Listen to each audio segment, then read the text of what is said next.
Ma'am, just to ask, from your perspective, is our current administration in the right direction in addressing all of those factual No, backdrop? seriously, it is not because I'm having a difficult time trying to understand what is the goal. So hindi kayo sang-ayon sa hakbang na ginagawa ngayon ng ating Hindi, administrasyon? dahil para itinutulak tayo doon sa bangin eh. Natutulak tayo sa bangin ng digmaan. Ang gusto ko sana, iahon tayo. Huwag tayo itulak sa bangin. Hilahin tayo, tulungan tayo para makaangat. Dahil pagka tayo ay nakaangat at malakas yung ating bansa, hindi tayo matatrato ng ganyan. At meron tayong pagpipilian. Alam nyo, yung kakampi, walang problema eh. Kahit sino pwedeng kakampi. Ayoko magkaroon ng kaaway. Sinabi ng presidente yan eh. Now, we want to be friends, a friend to all, and enemies to no one. You know, he said that himself, the president. Yes, he did. And I was very optimistic. Sabi ko, hulog ng langit yan. But at the same time, ma'am, to the point of General Adan kanina, how can China be our friend if they started constructing infrastructures in our islands? Sa akin naman Parang kasi, ang hirap pagkatiwalaan ganun, ma'am eh. eto lang ha, saan nila kinuha yung buhangin para i-construct or batok? Sa dagat? Sino nagbenta sa kanila nun? Saan nila kinuha yung buhangin? Saan nila kinuha yung Sa buhangin? Pilipinas. Dito. Sino mga nagtitinda? Dati ang daming naging Pilipino. bilyonaryo dahil barges and barges of Let me dive into that, no? Ayan, so maganda, I know- pakinggan naman natin, no? I think what I know where Senator Nikki is leading to, no? The involvement of some of our citizens, no? In activities that are very disadvantageous. Some of the involvement of our people. politicians. So, I'm talking of corruption. Corruption. Maybe that's what the senator is leading to. At isa yan sa advocacy ng isang grupo ko, Advocacy of National Interest. No? At gaya nga ng mga nababasa natin, revelation ng mga ay napakalaki nang nawawala sa ating sa budget, particularly on public works, for example. No? Yung ating budget for this year, 6.326 trillion. No? Aming kinumpute, palagay mo na lang, hindi na 20% ang nawawala, 10% na lang. No? Oo. Mahigit na 800 billion ka pa rin na dapat magagamit sa ekonomiya, sa health. No? Yun lang 10% of the 6.326 trillion budget. Masave natin, hindi mapunta sa katiwalian, napakalaki na ng ating magagawa para sa kabutihan ng bayan. So corruption is a national security problem that must be addressed. Ayun, no? Corruption is the #1 national security na kalaban ng Pilipinas, hindi China. Sa tingin ko po, yung ating mga internal issues ay dapat natin maayos. Dapat clear thinking. At hindi tayo basta pabali-bali. Kung nasan yung hangin, doon tayo. Kung nasan yung hangin, doon tayo. Hindi po. Meron tayong sariling pag-iisip. Naniniwala po ako doon eh. Yung defense is never an issue to me. Why? We need it. Diba? I'm not saying don't defend your country. We need it. But kailangan din tayo, meron din tayong proactive na dapat gawin. Alam natin yan. You know, matagal na rin tayo naging estudyante. So, linawin ko lang yung pag-guess. Meron akong linya doon sa ating sa general view of these things with China. No? Ang aking linya na ina-advocate, let's cooperate where we could, but we must resist where we should. Yun. That's not a problem. I think every sovereign country should do that. Are we a sovereign country? That's the #1 question. Yes. Kasi kung meron tayong sovereignty, yung pinag-uusapan natin yung mga barko na sinasakop yung isla-isla, hindi, yung Amerikano nandito na sa atin eh. Ilan na, pinaalis na natin yan eh, di ba? Yung ilan ang base militar nila dito? Baka siyam, baka 11, baka 10. Hindi ko na alam kung ilan. Dati ilan lang eh, di ba? Pero ngayon, nandito na sila, at nandito yung mga missiles nila, nandito ganyan. So, silang dalawa nag-aaway. Tayo yung kapitbahay. Ang nangyari ngayon, yung kaaway mo, nandun galing sa malayo, tinambakan tayo dito ng bomba at isang katutak na kung, yun, sanabi nila, may thousands of vehicles, carriers, kung ano man yan, kung ano man ang kailangan na yan. So, nandito na yan. Dito na sa lupa natin, ha? Hindi yan nalulutang sa dagat. Nandito na yan. Pinahiram lang po, pinahiram. Oh, nandito pa rin yan. Nandito yan. Nasa loob ng ating bansa yan. Yeah. Ngayon, Kayong dalawa nag-aaway, di ba? Nandito sa akin yung mga bala at saka yung mga bomba at saka yung mga kung ano launchers dito. Ano ngayon ang tingin mo sa akin? Of course. Dati tayo magkaibigan eh. Ngayon may kaaway ka doon sa malayo. Tinambakan na tayo dito eh. Magbabago po ba yan kung magbabago ng administrasyon? Hindi ko po masasabi yan. This is foretelling the future. Wala po akong ganung powers. Pero ang sinasabi ko lang, pinag-uusapan natin, kayo, huwag kayong sumakop dito sa amin. At ganito, bla bla bla. Ngayon, pwede tayo magpadala ng supplies. I think our Navy is sending supplies now to several of these island So, out- it's very clear to me. Kasi napag-usapan na yun, umagri na sila. O sige, wala nang away dito sa banda rito. Basta habang may nag-uusap, para sa akin, may pag-asa na magkaroon ng kapayapaan. Pero pagka pinayagan ninyo na isang katutak na bomba, toniladang bomba ang nandito, Sa presensya. hindi yan lumilipad parang ibon, hindi. Nakaparada dito yan, nandito na yan. Di ba? Whether it's typhoon, whether it's kung ano-ano, whatever it is, andito na yan. It's solidly installed here. It's on land. Ready. Within a few kilometers, there are human beings, Filipinos, that are living within the bases areas. Di ba? Meron na yan. So, yung danger, hindi na yung malayo pa sang galing. Nandito na sa backyard mo. So, dadaling ko lang po sa pagkakaintindi ko ha. Kasi nabanggit nyo kaganina, di ba? Yung karamihan ng mga pangyayari na to ay may kinalaman sa mga corrupt na mga taong nakaupo. Tama po ba? At darating na naman ang ating eleksyon. Di ba? So, kailangan maging mapanuri tayo sa ating mga iboboto. Kasi ako, na-appreciate ko po yung nangyari ngayon na oo nga, no? Lahat ito nag-uugat kung sino man ang nandiyan na may kakayanang baguhin ang takbo ng ating bansa. No? And with that, I think we need to open the floor for some questions Yes. from our media friends here today. Go ahead, please. Hi po, good morning. I'm Bianca Dava from ABS-CBN News. My question po is for our former Deputy CS AFP po. Hi sir, since na-mention din kanina sir, yung about dun sa Chinese aircraft carrier na dumaan, no? Kahapon, Navy spokesperson for the West Philippine Sea, or Admiral Roy Vincent Trinidad, that yung passage nitong 9 Chinese vessels, 9 vessels of the PLA Navy was one of the larger or more unusual formations that the Navy has monitored. What do you make of this, sir? And what can you say about the timing ng sighting or ng passage ng carrier group na ito, no? Considering that we're also conducting our balikatan exercises right now in the West Philippine Sea and even up north. Dalawang bagay nakikita ko dyan. Number one, ipinapakita ng China ang kanyang presence, ang kanyang kakayahan, no? Na kung nandyan ng foreign militaries like the United States, no? Nandyan din kami. Kaya namin kayong tapatan. Pangalawa, dahil meron tayong malakihang exercise, the annual balikatan, minomonitor nila yun. No? Kasi bawat barko, bawat eroplano na nandyan sa lugar, may kakayahan yan to monitor yung location, anong ginagawa, electronic communications na monitor niya. So pinag-aaralan din ng China through their monitoring, listening systems kung anong ginagawa sa exercises. So dalawang paka yun. Show of force, ipakita na kami ay malakas, nandyan din kami, nandito kami sa teritoryo namin na kiniklaim. At pangalawa, nandyan yung American forces. Pag-aralan natin ano bang ginagawa nila. So yun ang nakita. Strategic, yes, of course. But they're in international waters, so hindi naman pumapasok sa ating territorial waters. So nandyan lang. So ang ating action is just watch and monitor. Di ba? Pero pinapakita yon.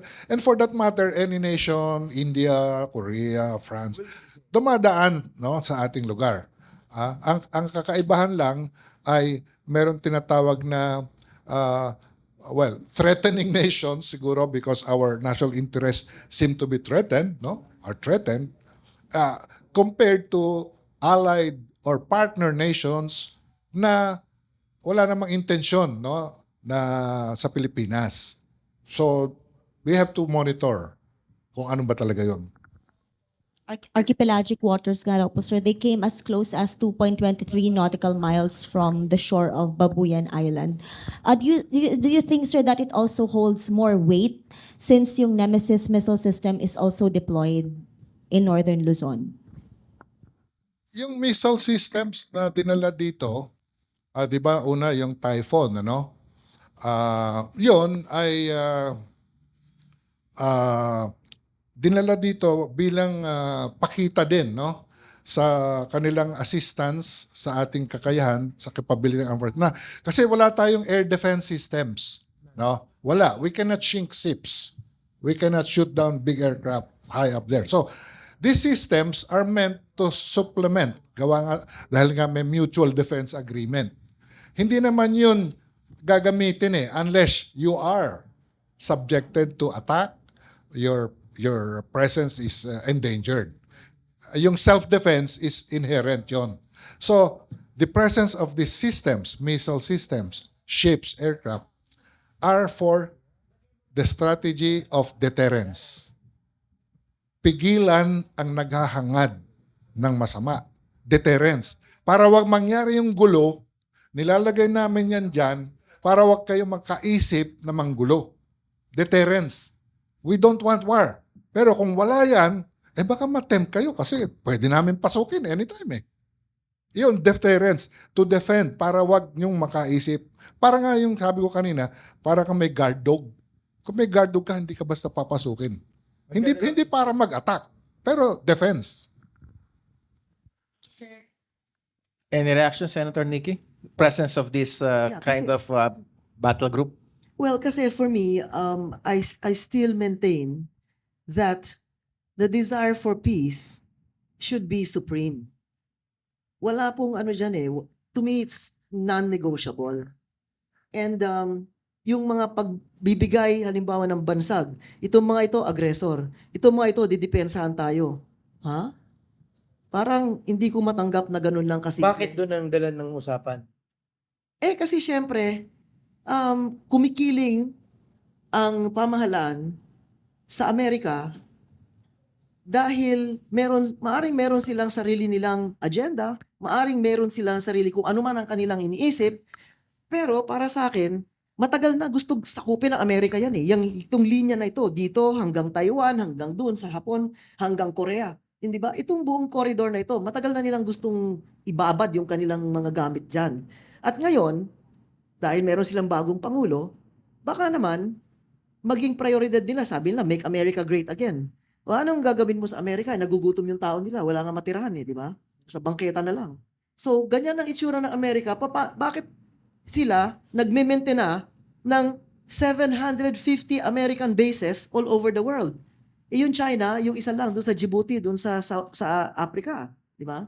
So kung merong ang isang bansa, dalawang bansa nag-aaway, yung isang bansa may 750 na bases, military bases.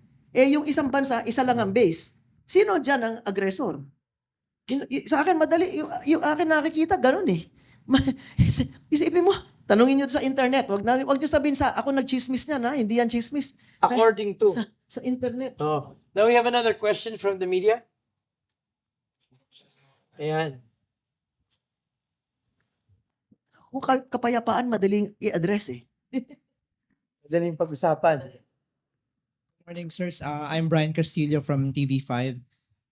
Kay General din siguro. Sir, how kasi nabanggit nga yung about yung sa revelation ni Senator Tolentino yesterday na mayroong possible na nagpapondo ng troll farms yung China to create disinformation, misinformation, and to suppress yung narrative ng Philippines. But how likely it is na ginagawa yung ganong actions, sir?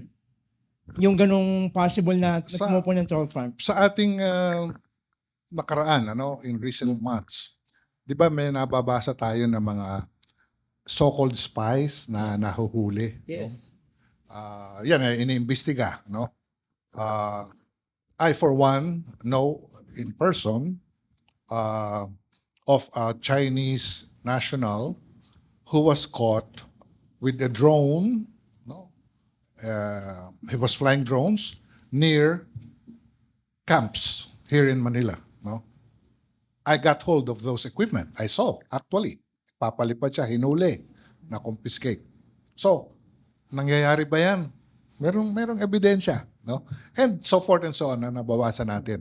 So, iko-connect ko ito doon sa sinasabi na nakita ni Senator Tolentino na merong ebidensya, through that check, binabayaran ng isang troll. Ito, merong tinatawag na influence operations, ano? I think you're familiar with the word, which includes propaganda, psychological operations, no? Ano ba ang aim nun?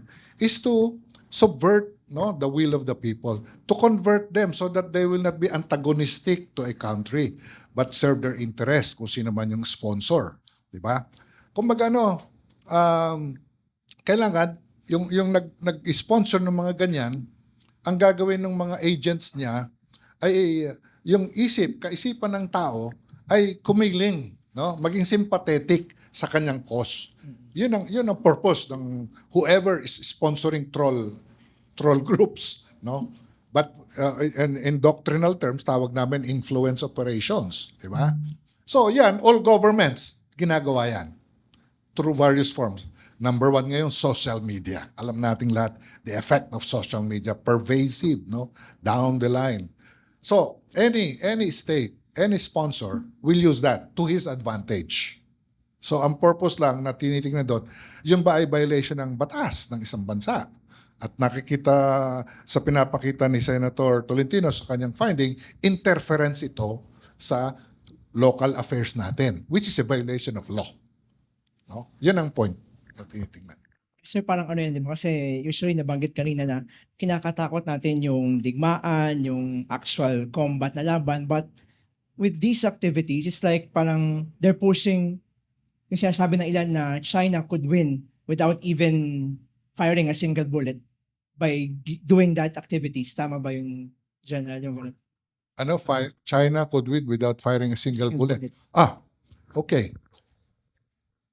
That is a doctrine based on the China war, yung libro ni Sun Tzu, no? Winning a war without fighting a battle. Totoo yun. And ang paraan nga dyan ay co-opt the population, co-opt the leaders. Diba? You don't have to fight kasi hawak mo na yung liderato eh. Na-entice mo na or na-bribe mo na o tawag doon, na-coerce, no? Isa yun sa paraan. Ako, nag-aral ako ng political warfare sa China, no? Taiwan in particular. So, pinag-aralan namin yung mga paraan na paano mo ma-convert ang isang nation na kumiling sa iyo, maging sa iyo na hindi mo naman kailangan girahin. So, isa yun sa paraan. Isa sa mga key activities dyan is targetin mo yung mga leaders ng gobyerno. Pag nakuha mo yun, hindi mo na kailangan talunin yung army. Kasi hawak mo na yung leader eh. Number one yun sa doctrine ng China. The key leaders, the influencers, hawakan mo lahat yan. At yan ay fundingan mo. Kasi pag nakuha mo na yun, hindi mo na kailangan talunin yung armed forces. Just a little bit of a short statement lang, yeah. Parang yun yata ang ginawa sa atin all this time. All this time. Not by China. Because China was poor all their lives. Kanta yun, Senator. Di ba? All this time. Parang yan ang ginawa sa atin ng Amerikano. Parang ginagawa din sa Venezuela, ginagawa sa Colombia, ginagawa sa Libya, ginagawa sa lahat. Yung mga bansang ganun din na ginagawa nila eh. Pumapasok sila sa mga bansa, pagkatapos, ngayon, sabi mo, yung China natuto sa Amerika, na ginagawa nila dati, ngayon, dalawa na sila gumagawa. Dahil dati, yung China, nagtitinda lang yan ng payong at saka t-shirt, di ba? T-shirt, di ba? So, baka natutunan nila na, ganun pala yun, di ba? Oo. Pero matagal na ginagawa yan, di bago yan. Yung sinasabing General Dan, totoo yan. Ako naniniwala dyan. Dahil tayo na naging biktima niyan eh. Nandito na sila eh. Di ba? All these years, even our educational system. Yung libro namin nung grade school kami, this is our land. These are our people. Those were our textbooks. Sa amin, iba, the fall of Bataan. The fall. Puro the fall. Puro the fall. Kaya nga, so ibig sabihin, yung pananakop na yan, wala naman, yung iba na bansang nananakop, I mean, talking about during the colonial times, di ba? The British or the Spaniards or the Portuguese, pagpasok nila, oy, yung relihiyon nyo, kailangan ganito ha, kundi out kayo, patay kayo lahat, ubus kayo. Oh. Yung gobyerno nyo, kailangan gantong susundan nyo ha. Pagkatapos ng Second World War, sabi ng Amerikano, tama yun. Gagawin din natin yung ginawa ng British. Di ba? Kaya lang hindi nagtagal. Gaya lang. Hindi nagtagal. Bakit? Dahil naghirap yung mga tao nila. Isang panaginip natin magpunta sa Amerika. Ngayon, anong klaseng panaginip yun? Dahil nakita nila na yung sistema ang ginamit nila ay gumawa ng trilyonaryo, napakadami. Di naman nagbabayad ng buwis kaya. Parang ngayon dito sa ilalim, walang matirahan yung tao, walang makain. Pero dun sa taas, parami. Magkaroon lang tayo ng pandemic. O sige, yung Big Pharma, pwedeng kumita ng trilyon, di ba? Basta gawin mo lang may pandemic. Hanapan nyo At ngayon, unpredictable ang presidente. Gusto nyo pag-usapan ng patayan? Ilan ba namamatay doon? Ukraine. Ang sabi nila, maigit 1 milyon na patay sa Ukraine.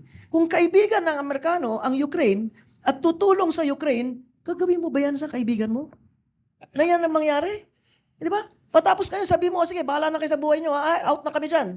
Pagkatapos, nakabili na sila ng maraming armas, di ba? Paano mo tatalunin yung Russia? Katabi niya yon, di ba? Pero mahal daw tayo ng Amerika. But in the interest of time, Sino nagsabi nga? Who was this American official who said na to be the enemy of the United States is dangerous. Ba? Delikado yan. Pagkakaaway mo Amerika, delikado, ang bigat niyan. Powerful, di ba? But to be a friend is fatal. Hindi ako nagsabi niyan, ha? Kano nagsabi niyan? Hindi ako. okay, we need to wrap up our episode for today. Pasi, any key takeaways? Yeah, ako ang pinaka-key takeaway ko. Una-una, Jen, maraming salamat. Ang dami kong naintindihan na ngayon sa mga nangyayari. And Sen, namulat mo ako sa ideology na, nga, no? I might be looking at the situation differently. Yeah. And borrowing the words of our guest, sinabi nga ni Senator Nikki, in war, there are no winners except the arms dealers and manufacturers. In peace, everybody wins. But at the same time, sabi naman ni General Aldan, na sabi nga, we should cooperate when we could and resist when we should. So it's a balance. So with that, ladies and gentlemen, marami pong salamat sa inyong pagpakinig. Yes, thank you, General Adan. And thank you, Sen. Today is the first day of the rest of our lives. Yes. So we have to start from here. And with that, mabuhay ang Panginoon, Mabuhay mabuhay ang ang Pilipinas, Pilipinas, at mabuhay ang mabuhay. Pilipino. Thank you. Maraming salamat po. Thank you po.